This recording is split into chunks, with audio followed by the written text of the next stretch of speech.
দুনিয়ার পেরেশানি থেকে তাকে হেফাজত করবে কে? কিয়ামতের ময়দানে আল্লাহ তাকে অন্ধ হওয়া থেকে রক্ষা করবে। সুবহানাল্লাহ। আর যারা আল্লাহর আইন মানবে না তারা কিয়ামতের ময়দানে উঠবে কি? অন্ধ অবস্থায়। আর বলবে আল্লাহ কেন আমাকে অন্ধ উঠানে? দুনিয়াতে আমি কোরআন পাঠিয়েছি, কোরআন ভালো লাগে নাই তোর, মানব রচিত আদর্শ ভালো লাগছে, তোর কাছে মানুষের আইন ভালো লাগছে, আমার কোরআন আইন ভালো লাগে না। আমার ভাইরা, এই জন্য কেন আমি কোরআন মানব? কোরআন মানলে পরে ফামান তাবিআ হুদায়া ফালা খাউফুন আলাইহিম, কোরআন মানলে পরে তোমার কোনো ভয় থাকবে না, কোনো ভয় থাকবে না, খাদ্যের ভয় থাকবে না, নিরাপত্তার ভয় থাকবে না। ইবাদত বন্দেগি করলে আপনার নিরাপত্তা দিবে কে? ফালিয়াবুদু রব্ব হাদাল বাইতিল্লাযী আত'আমাহুম মিন জু' ওয়া আমানাহুম মিন খাউফ। কি বলছেন আল্লাহ তাআলা? আল্লাহ পাক বলতে চান যে তুমি আমার হুকুম মানো, তাহলে তুমি দুনিয়াতে শান্তি পাইবা। আর যদি আমার আইন না মানো, তোমার বিপদের উপরে বিপদ আছে না নাই? কষ্টের উপর কষ্ট আছে না নাই?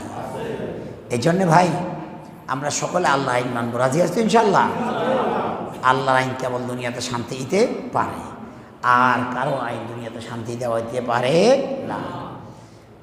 ওয়ালা হুম ইয়াহজানুন, পরকালের জন্য চিন্তিত হইতে হবে না। জিয়ানে মরি, কাফন দিলেও জান্নাত, কাফন না দিলেও কি জান্নাত। কারণ কোরআন আইন মানলে পাওয়া যাবে কি? জান্নাত। এই আয়াত হলো তার শিক্ষা। ফালা খাউফুন আলাইহিম ওয়ালা হুম ইয়াহজানুন, সে যেন দুনিয়াতে কোনো ভয় না করে, পরকালের জন্য কোনো চিন্তিত হওয়া লাগবে না। আমি আল্লাহ তার সকল চিন্তা দূর করে দেব, ঠিক কিনা? আল্লাহ তার সকল বিপদ আপদ দূর করে দেবেন। এরপরের আয়াতে আসেন, ওয়াল্লাযীনা কাফারু ওয়া কাযযাবু বিআয়াতিনা উলাইকা আসহাবুন নার হুম ফিহা খালিদুন। আল্লাহু আকবার। আর যারা কুফরি করবে, কুফরি বুঝেন? অস্বীকার করা। ইসলাম মানতে পারি না ভিন্ন কথা, কিন্তু কিছু লোক আছে অস্বীকার করে। কি অস্বীকার করে? কয় ইসলামের মধ্যে রাজনীতি নাই। কয় কি? কয় না। এটা কি ইসলামও আসেনি? এটা কি ইসলামও আসেনি? গীবত করে কয় জান্নাতে টিকিট আন যাইব নি। ভাই রে, এত ক্রিটিসাইজ করিও না, ক্রিটিসাইজ করিও না। আল্লাহর আইন মানো, কুফরি করিও না। যদি কুফরি করো, কুফরি মানে কি? অস্বীকার করা। কুফরি মানে কি? অস্বীকার করা। আল্লাহর নিয়ামত দেখিয়াও না দেখার ভান করা, আল্লাহর আইন বুঝিয়াও না বুঝার ভান করা। এটা আছে না নাই? আমাদের দেশও আছে না নাই? এই রোজার মধ্যে কত আকাম কম হয়, আছে না নাই? আমি কীভাবে আপনাদেরকে বলি, এই রোজার মাস বেশি পাওয়ার জন্য কত আকাশ কুকাশ করে কিছু মুসলমান আছে না নাই? কিছু লোক আছে অনেক আকাম গুমসার জড়িত, প্রকাশ্য না, গোপনে। বেশি দরকার, বেশি খাবে। এটা করতে করতে এক পর্যায়ে কোথায় চলে যায়? কবরে চলে যায়। বেশি পাওয়ার দান্দাটা কোথায় নেয়? কবরে নেয়।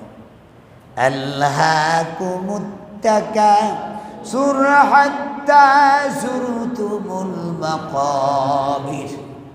সাবধান, বেশি পাওয়ার ধান্দায় তোমাদের চোখ আদা করে ফেলছে। মনে রেখো, বেশি পাওয়ার ধান্দা করো না।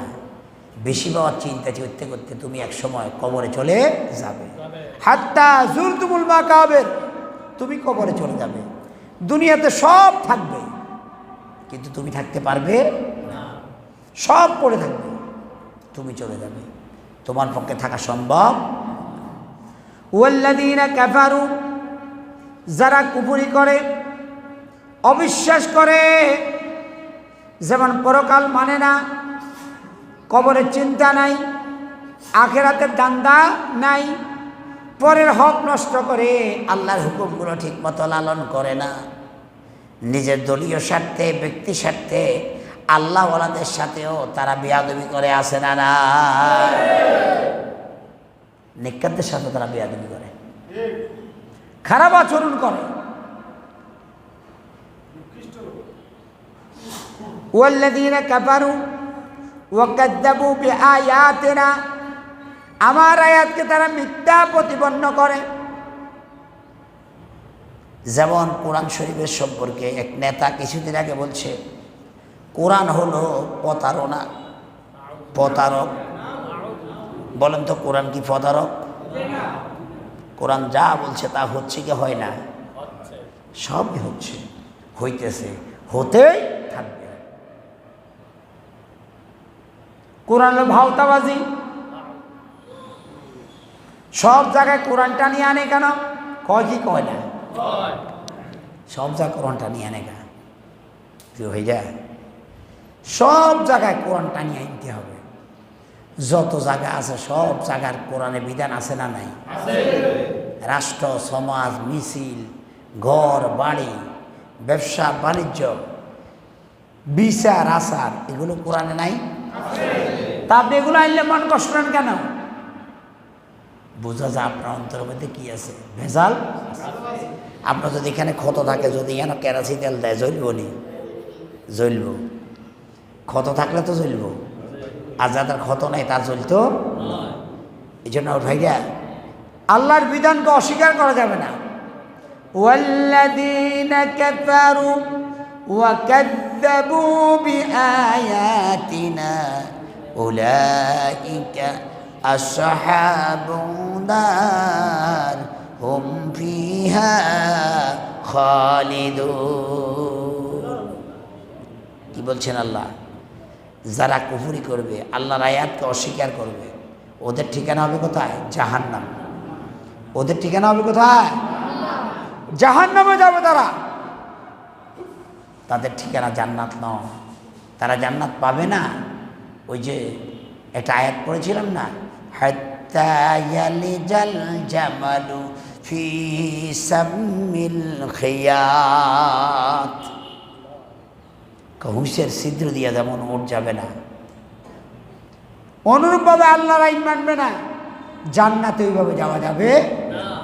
জান্নাতে যেতে হলে কি করা লাগবে? আল্লাহর আইন মানতে হবে, নবীর তরিকা মানা লাগবে। যারা আল্লাহ দ্বীনের সাথে কুফরি করবে, কাফের কারে কয়? বাংলাদেশে কয় কাফের হলো হিন্দুর হোলা, কাফের হলো খ্রিস্টানের পোলা, কাফের হলো অমুকের পোলা। আমি তো মুসলমান, আসলে আমি যে পর্যন্ত ইসলাম না মানব ততক্ষণ পর্যন্ত আমি মুসলমান হতে পারবো না। কথা ঠিক কিনা? আপনি যখন টেইলারি করবেন তখন আপনাকে বলবে কি টেইলার, যখন আপনি মাছ মারবেন তখন আপনাকে বলে ছেলে, ঠিক নেই? যখন আপনি দোকানদারি করবেন আপনাকে বলে দোকানদার, যখন আপনি নামাজ পড়াবেন তখন আপনাকে বলবে ইমাম, যখন আপনি আজান দেবেন তখন আপনাকে বলবে আজান মুয়াজ্জিন। ঠিক অনুরূপভাবে যারা আল্লাহর আইন মানবে তারাই হবে মুমিন, ঠিক কিনা? যারা আল্লাহর হুকুম মানবে তারা হবে মুসলিম, আর যারা আল্লাহর হুকুম মানবে না এরা আল্লাহর জান্নাত পাবে না। ওয়াল্লাযীনা কাফারু ওয়া কাযযাবু বিআয়াতিনা উলাইকা আসহাবুন নার হুম ফিহা খালিদুন। এখন জাহান্নাম কি? জাহান্নাম হলো একটা জেলখানা। এটা দুনিয়ার জেলখানা। জাহান্নামের মধ্যে স্তর আছে। জাহান্নাম হইল 60টা। কয়টা? জাহান্নাম 60টা, আর জান্নাত হলো কত? 8টা। এই জাহান্নামে যাবে। এখন জাহান্নাম সম্পর্কে আমাদেরকে একটা লম্বা